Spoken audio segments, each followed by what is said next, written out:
E hoje eu trago para vocês o review de uma das melhores câmeras que eu já usei nesta minha vida. Sim, estamos falando da Nikon Z7 II. Se você está chegando aqui pela primeira vez, não me conhece, eu sou Armando Vernalha Júnior, fotógrafo, cinegrafista, professor, youtuber, músico, tomador de café, entre outros líquidos.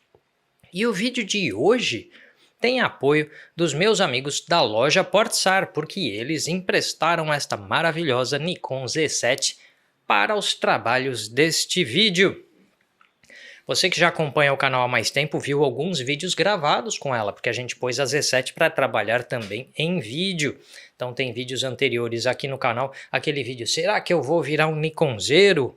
Foi gravado com a Z7. Faz sentido, né? Faz sentido.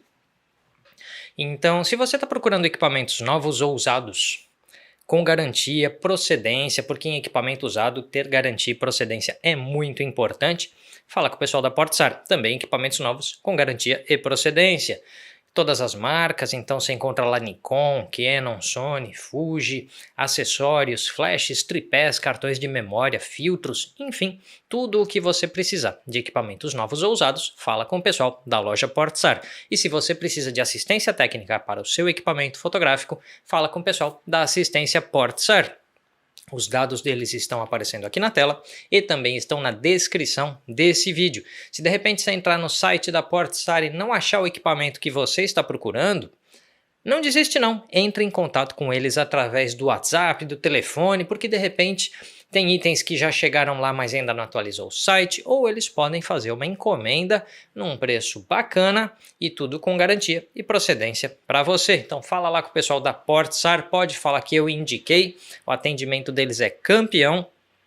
Eles entendem muito dos produtos que eles vendem, então você precisa de uma ajuda também para escolher um equipamento ideal para vocês, fala com o pessoal da Portsar. Dito tudo isso, vamos para a Z7 II. Deixa eu focalizar nela aqui. Vamos dar um giro no equipamento. Então você tem aqui nessa lateral as portas variadas aí de comunicação, né? Então a gente tem microfone, fone de ouvido, USB e tudo mais que precisa, tudo completinho aqui. Deste outro lado aqui, os dois slots de cartão de memória. Um do tipo aí CF Express XQD, o outro SD UHS 2. Aqui na parte de trás, multidirecional para manobra de foco, tem a F-on, tem todos os botões que você precisa para tudo. A tela é touchscreen. Vale dizer que a tela não articula para frente, ela articula assim, para baixo. Aqui por causa do tripé não vai articular muito para baixo, tá?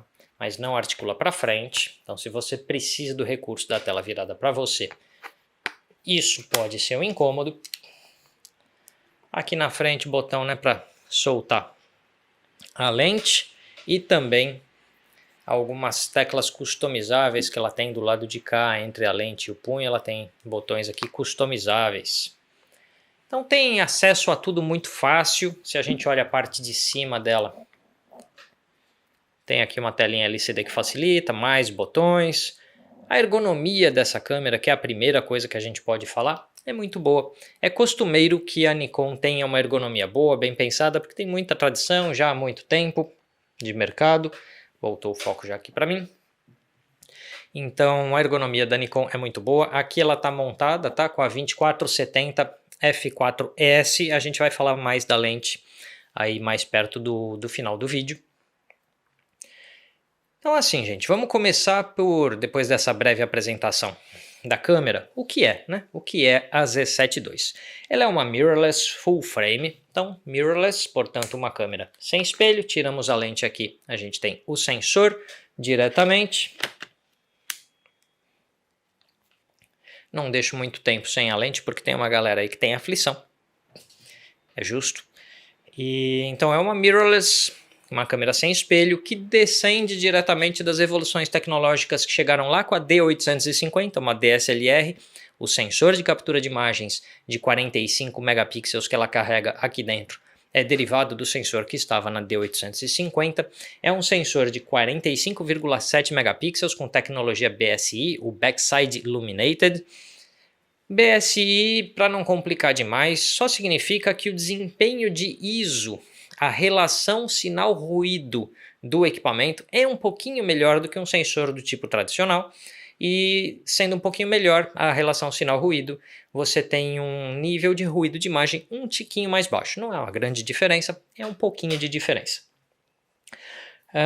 Que mais? Tem o IBIS, né? O In-Body Image Stabilization, ou seja, a estabilização de imagem no sensor. Um EVF, vamos virar ela aqui para trás. E vamos colocar o foco aqui.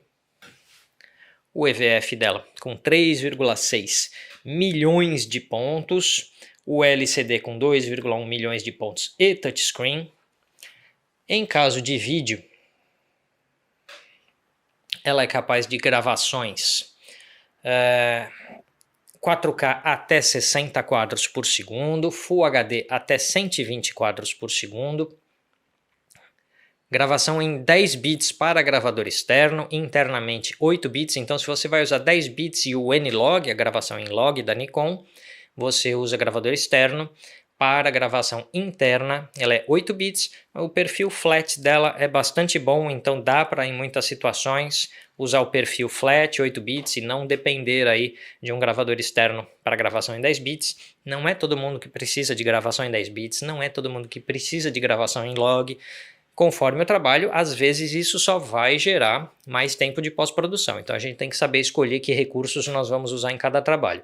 Mas caso você precise muito de gravação em log e muito de arquivos de 10 bits, saiba que no caso da Z7 II, você precisa então de um gravador externo, aí, um Atomos Ninja ou algo assim. O que já resolve, inclusive, o monitor virar para frente, que você pluga lá um Atomos Ninja nela, vira ele para frente, caso você precise, já resolve esse problema. Então, ó, Full HD a 120 quadros, tudo aí já está dito. O que muda da Z7 II? Em termos de fotos contínuas por segundo, eu vou falar disso daqui a pouco comparando com a Z7 original, tá? Então, o que muda com a Z7 original? Essa câmera tem 2 processadores Expeed 6 contra um processador só na Z7 original. Isso aumentou a qualidade de gravação do JPEG dela, isso aumentou a qualidade de vídeo dela, adicionou 4K a 60 quadros, que a Z7 original só tinha até 4K 30 quadros, melhorou a velocidade e o desempenho de focalização da câmera, porque os 2 processadores conseguem dobrar a capacidade de processamento da câmera, o que inclui processamento de focalização. Então ela foca de forma mais ágil, mais rápida, e no foco contínuo e em vídeo também, de forma mais assertiva do que na Z7 original. A Z7 original tinha um slot de cartão, CF Express XQD. Aqui na Z7 II a gente tem aquele segundo slot que é um UHS-2 SD. Você tem o tempo de exposição dela em modo manual, que ia até 30 segundos e agora vai até 900 segundos ou 15 minutos. Isso dispensa aquele modo bulb para longas exposições, porque no modo manual da câmera já estão lá todos os tempos de exposição disponíveis. Não sei porque ninguém pensou nisso antes, porque em câmeras digitais é só você ficar girando o seletor até o tempo que você quer. Não precisava ter em nenhuma câmera hoje o modo bulb separado. Era só girar o seletor até chegar no tempo que você quer.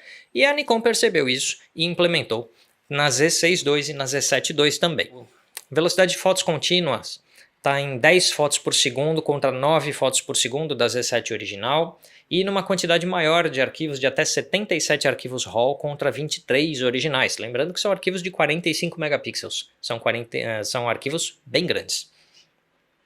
Mesmo módulo de foco de 493 pontos, só que com uma programação integralmente nova. O que mais? Vale mencionar que a porta USB-C dela permite carregamento, que ela tem arquivos RAW que você pode pegar o RAW Large ou RAW L de 45 megapixels ou RAW M, que é o médio, de 25 megapixels, 0,6, e o RAW S ou Small, pequeno, de 11,4 megapixels. Um recurso que em algum tempo na história, por exemplo, a Canon já teve e abandonou, não sei porquê.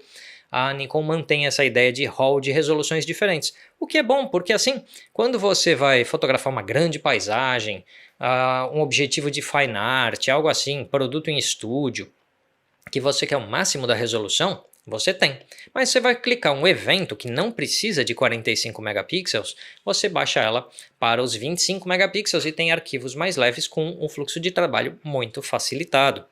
Então eu acho bom que tem esse recurso. Eu gostei bastante do recurso dos 900 segundos lá em modo manual, que facilita para longa exposição, bota o filtro que você quiser e segue o trabalho. Então assim, quando a gente pega essas especificações todas, a gente está falando de um equipamento topo de linha com capacidades de topo de linha. Porque você consegue fotografar quaisquer coisas com até 10 fotos por segundo, com a resolução que ela tem e as opções de resolução que ela tem. Você consegue fazer vídeo em variadas qualidades com um sistema de focalização totalmente completo, tanto para foto quanto para vídeo. Vale dizer que para vídeo os modos de perseguição tem tanto para ser humano quanto para animais, não está separado animais por tipo e não tem perseguição de veículos, por exemplo. E eu diria que os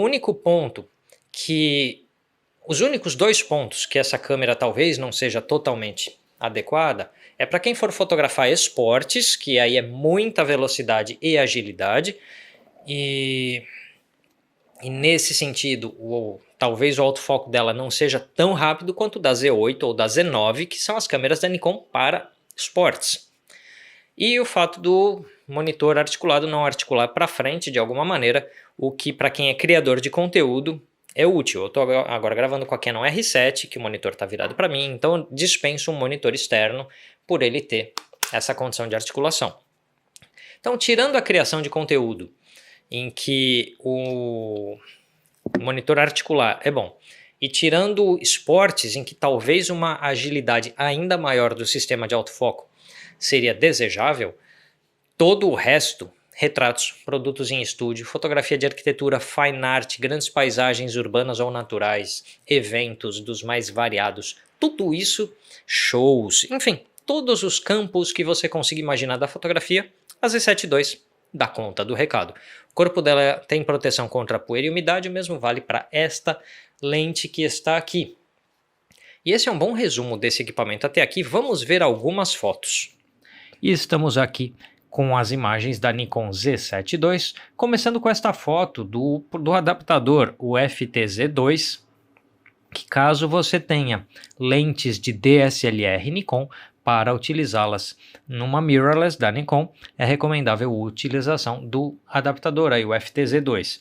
Lentes AFS terão desempenho integral com autofoco, com tudo, porque elas já têm a motorização de foco dentro da lente.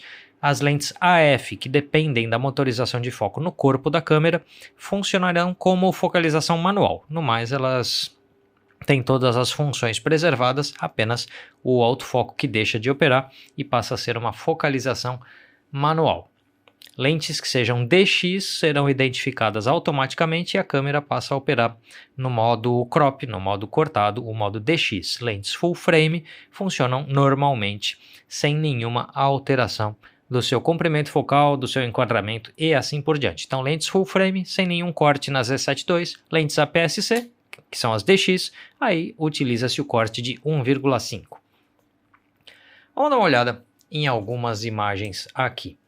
Essa foto, enquanto a Cris estava fazendo lá uma pintura de um passarinho, eu fiz alguns making-offs, e essas fotos são partes de bracketings, né? Então tem cliques mais claros, mais escuros, que eu precisava ver como a câmera reage à luz, aproveitando esse clique aqui um tanto subexposto, para a gente dar uma boa recuperada. Vamos aproximar aqui a imagem.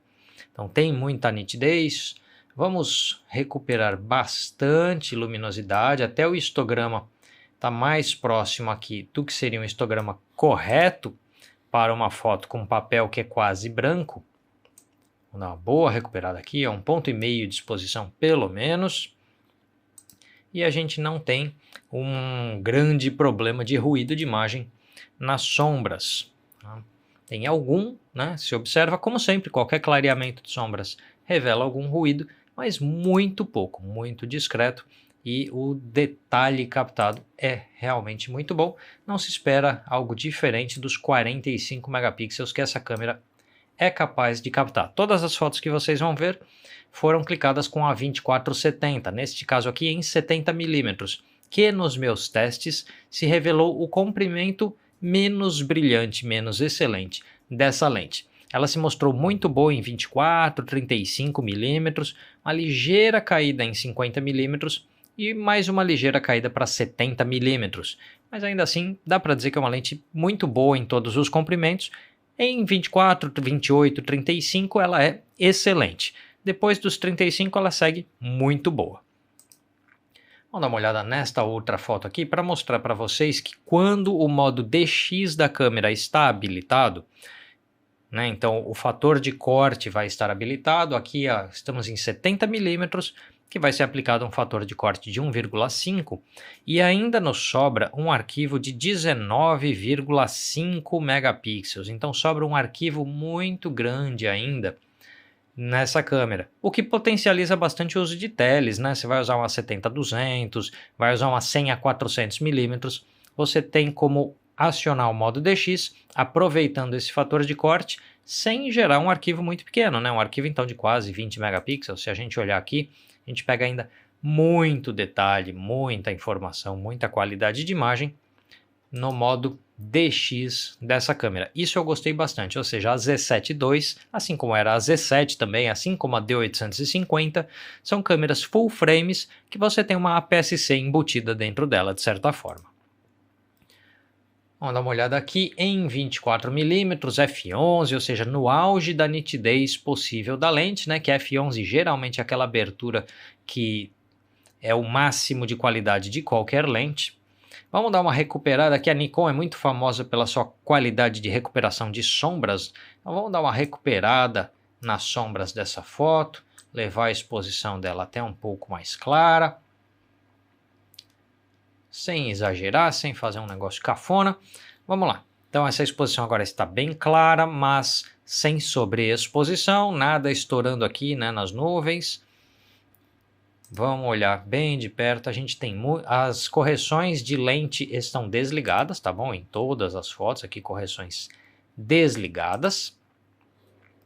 Tem muita nitidez observada aqui, então nas bordas do quadro há uma mínima aberração cromática em azul bem perto das bordas, mais mínima, que para uma lente zoom é perfeitamente plausível esse resultado, para uma zoom de alta qualidade, né? Porque zooms de baixa qualidade têm aberrações muito maiores que essa.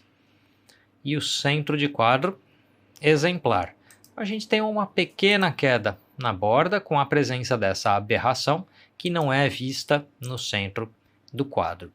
Mas é só, porque a nitidez na borda de quadro segue muito alta, é só realmente uma pequena presença de aberração cromática de borda de quadro, o que para uma zoom 2470, 2405, 24-120, assim por diante, é um resultado excelente. Vamos dar uma olhada num contraluz mais intenso, onde a gente possa ao mesmo tempo falar de flare da lente e recuperação de sombra do sensor da câmera. Então a gente está bem de frente para o Sol aqui em f4, essa formação de estrela em volta do Sol aqui é por conta do Sol estar na beirada das árvores, então não é causado pelo diafragma da câmera, né, que a gente pode fazer estrelinha com o Sol de vários jeitos, um deles é com o Sol passando, a luz do Sol passando numa borda, que é o caso aqui. Vamos dar uma recuperada forte nessas sombras. Não tem assim uma prevalência de ruído de imagem, nota-se o ruído, mas não é nada catastrófico, é muito leve, muito sutil, isso para uma recuperação aqui de 100 nas sombras. Vamos esquentar um pouco o balanço de branco também para ficar mais bonitinho.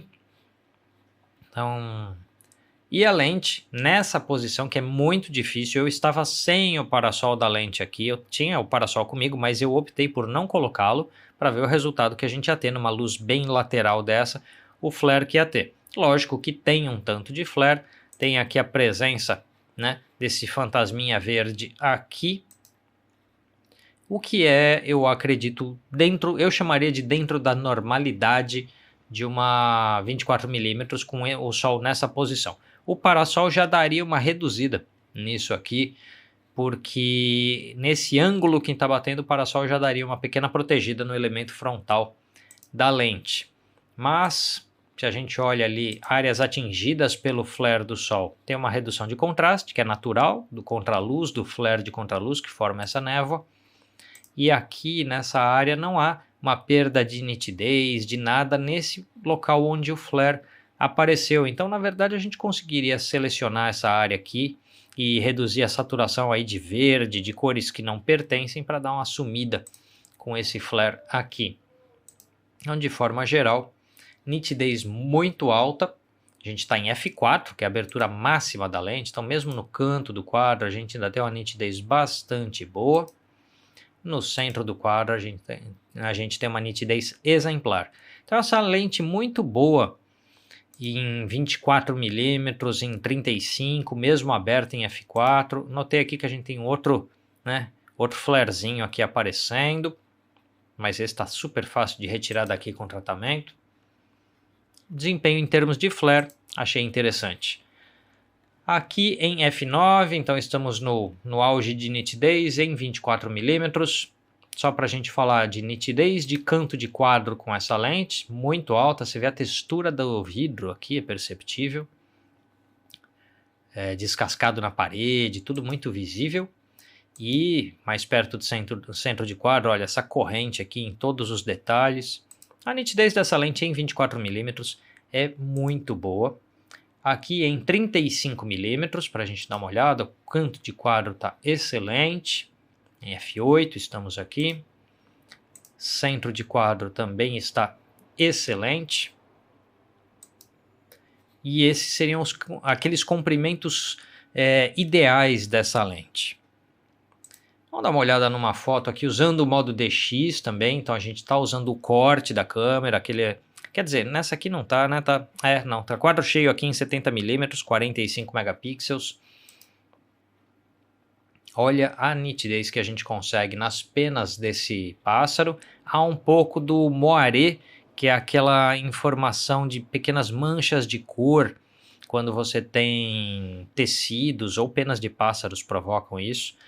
Porque há uma colisão entre a nitidez do objeto e a do sensor, né? E o tamanho do pixel com o tamanho da informação, gera o tal do moiré, que é uma manchinha colorida, que dá para tratar aqui com pinceladas de saturação seletiva aí de cor, que vai resolver isso. Mas vejam que é muita nitidez, muito detalhe captado. Mesma coisa aqui. Essa foto está em ISO 3600, não há nenhuma redução de ruído aplicada. E você começa a perceber, em umas áreas de sombra, algum ruído de imagem. Dentro da normalidade, facilmente tratável, diria que é um desempenho na média de mercado, muito bom, sem nenhum problema aqui. Se a gente for para o que eu acho que é o grande lance dessa câmera, que são as paisagens abertas, no balanço de branco automático da câmera, ela gerou cores, em todas essas fotos o balanço de branco estava no automático, gerou cores muito boas de partida. Lógico, a gente pode fazer tratamento dessas fotos e ajustar mais, mas tudo veio com muita qualidade. Eu vou clarear um pouco essa foto para a gente ter um pouco mais de informação de sombras visíveis e vamos dar uma olhadinha. Canto de quadro, nitidez excelente. Centro de quadro, idem. O nível de captação de detalhe desse sensor é realmente impressionante. Pega um monte de coisinha. Então, sensor muito nítido.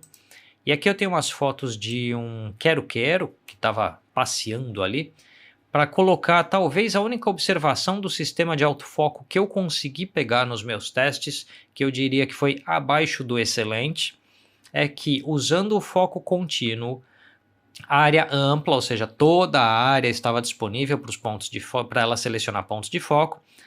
De forma geral, vou passar uma foto, quase sempre focou perfeitamente nesse pássaro. Olha o tamanho da nitidez na plumagem do pássaro, tá? E quase sempre focou com perfeição. Apenas quando havia um objeto muito protuberante no primeiro plano, como é o caso dessa raiz de árvore, uma pedra, acho que é uma raiz isso aqui. é muito protuberante, bastante bem iluminado. Então, o objeto que chamou a atenção do sistema de foco mais do que o próprio pássaro, porque o pássaro ficou parado ali um tempo, ele virou uma pedra por um minuto, ele ficou parado ali observando algum inseto. Nisso, o foco pulou aqui para esse tronco de primeiro plano e não para o pássaro. O pássaro está fora de foco nesse clique aqui. Das 8, 10 fotos que eu fiz desse quero-quero, todas a câmera estava acertando o foco nele e não em outros objetos. Apenas naquele clique que tinha um objeto muito protuberante no primeiro plano, o foco contínuo ali deu aquela buscada no lugar errado. Porque aqui ó, o pássaro está na sombra, o fundo está mais claro que ele, mas mesmo assim o foco ficou no pássaro. E a nitidez é impressionante. A gente tem de novo um pouquinho da existência do tal do moiré, né, que são essas ligeiras manchinhas de cor aí na plumagem do pássaro, em virtude da alta nitidez do sensor em relação do quão fina é essa informação da plumagem do pássaro. Então, de forma geral, minha impressão sobre a 2470 é excelente, minha impressão sobre a Z7 II é excelente, e a única observação que eu faço é que o foco contínuo com objetos de primeiro plano muito protuberante pode gerar aí um pequeno equívoco no sistema de focalização. Lembrando que eu tenho um histórico de utilizar câmeras da Canon muito maior do que o meu histórico com câmeras Nikon. Assim, é possível e até provável que eu pudesse ter regulado as coisas de forma melhor, ao invés de selecionar a área toda de focalização. Se eu tivesse selecionado uma área menor sobre o pássaro para acompanhar ele, eu provavelmente teria sido mais eficiente aqui e evitado esse erro. Então, devem existir, e eu sei que existem, formas de configurar essa câmera um pouco mais eficientes e assertivas do que o que eu fiz na hora deste clique. Então, existe esse erro, existe essa tendência do sistema de foco talvez buscar um primeiro plano num objeto muito iluminado e protuberante, mas é possível contornar isso com técnica que não aconteceu comigo, então existe uma parte aqui de erro meu neste caso aqui. Vocês viram variadas fotos que eu fiz com ela. O desempenho de qualidade de imagem dessa câmera, se eu colocar lado a lado com a EOS R5 da Canon, a resolução é a mesma, 45 megapixels, a captação de detalhes é exatamente no mesmo patamar, o alcance dinâmico desse sensor é um pouquinho maior, então a retenção de alta luz e de baixa luz dele é um pouquinho maior, e a relação sinal-ruído dele é um pouquinho melhor. São pequenas diferenças, mas você tem então uma qualidade de imagem ligeiramente superior à da R5. É uma diferença muito pequena que no dia a dia prático raramente alguém vai perceber, tá bom? E então na maioria dos trabalhos meio que tanto vai fazer uma câmera como outra, mas existe uma diferença muito mínima em favor da Z7 II contra a R5 em alcance dinâmico e ruído de imagem. Por outro lado, a R5 tem modos de vídeo mais completos do que a Z7 II, com a possibilidade de gravação 10 bits log interno e não dependendo do gravador externo, assim como monitor articulado. Por outro lado, a R5 é maior, mais pesada e mais cara que a Z7 II.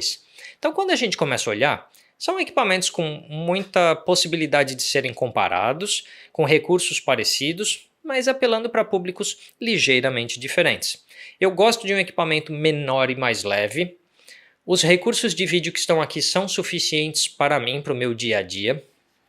Então, se eu tivesse que escolher entre EOS R5 e Z7 II, do nada, assim, tudo que tem aqui me atende e ela é menor, mais leve e custa menos. Assim, eu tenho uma tendência, se eu fosse partir do zero e escolher uma dessas câmeras, eu provavelmente pegaria a Z7 II por ela ser menor, mais leve e menos cara. E ter tudo que eu preciso. A diferença de preço, de tamanho e peso dela sobre a R5, quando a gente coloca um monitor externo para a criação de conteúdo, você anula a diferença de preço, de tamanho e de peso, aí empata tudo. Só que nem sempre você está criando conteúdo, às vezes você está no meio de uma trilha, no meio da natureza, querendo fotografar. E aí um equipamento menor, mais leve, mais portátil, pode ter lá a sua valia. Além do que o seguro vai ficar um pouquinho mais barato, porque o equipamento é um pouco menos caro. Então existem vantagens e desvantagens entre R5 e Z7 II. Hoje, se eu tivesse que escolher entre uma delas, eu escolheria a Z7 II. Para os fins de fotografia de arquitetura, fine art, paisagem, coisas que eu faço. Coisas que eu gostei demais, tamanho dela, a qualidade de imagem perfeita, basicamente tudo. Só não gostei mesmo do monitor não articular para frente e basicamente é só isso. O que mais? Vamos falar um pouquinho da lente? Essa aqui é a 2470S, a linha S aí é basicamente uma espécie de série L, né, da Nikon. Essa lente você tem que destravar ela para chegar em 24mm, aqui é o tamanho de armazenagem dela, aí ela tem uma trava, você gira o anel de zoom, faz uma certa forcinha aqui, tem uma trava, e aí ela vai chegar no tamanho dela para 24mm e se estende mais um pouco para 70mm. Tá? O que eu achei dessa lente? Em relação a 2.8, tá, que existe a 2470 2.8S da Nikon, é tão nítida quanto.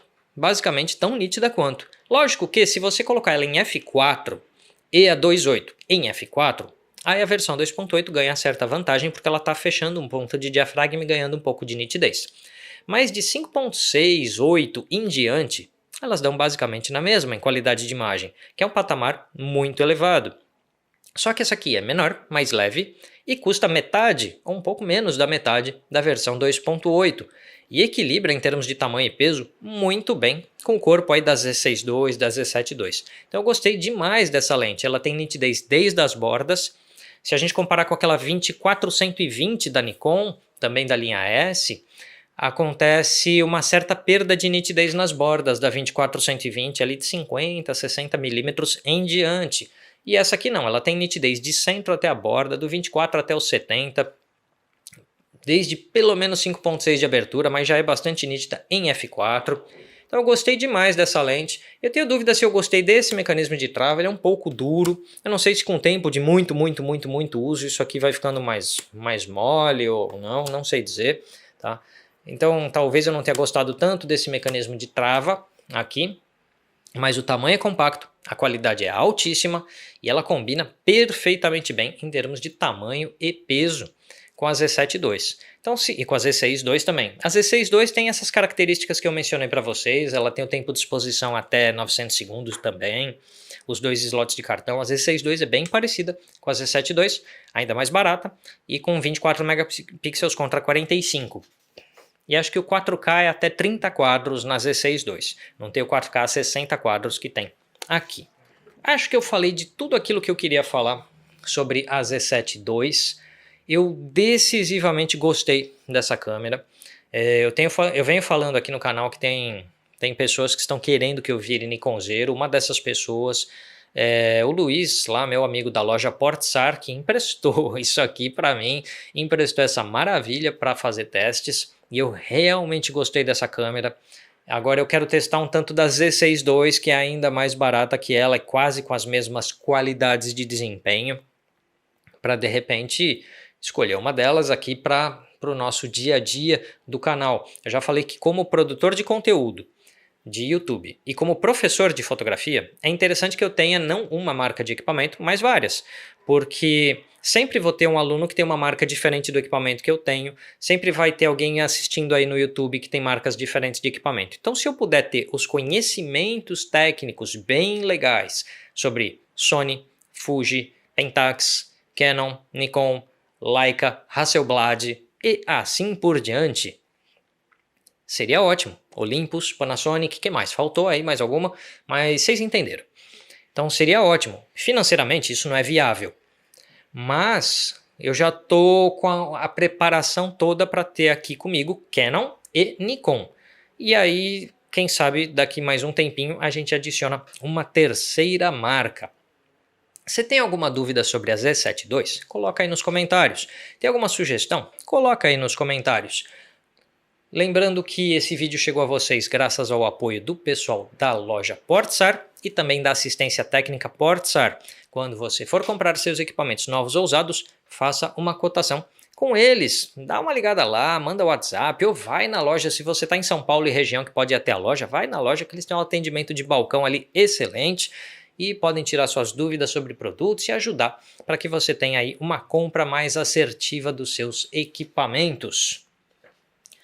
E graças ao pessoal da Portsar, este belíssimo item pode ser testado. Eu acho que para os públicos aí, fotógrafo de eventos, pode fotografar com ela muito bem, qualquer tipo de evento, social, corporativo, qualquer um, porque ela tem velocidade para isso, qualidade de autofoco para isso, a focalização dela no escuro é bastante boa e a detecção de rosto, olho, tudo muito boa. O tamanho dela compacto ajuda em eventos, então público de eventos, acho que tem muito a... E o desempenho de ISO dela é excelente, tá? Dá pra gente fotografar ISO 6400, 12800 muito tranquilamente. Então, público de eventos, equipamento excelente. Público de fine art, equipamento excelente. O alcance dinâmico muito alto dessa câmera ajuda muito no tratamento das imagens para ter um arquivo de altíssima qualidade para grandes impressões. E isso é muito bom. O público de retratos, tons de pele muito bons, resolução muito boa, então você vai fazer um retrato, teu olho, cílio, tudo isso com nitidez muito boa.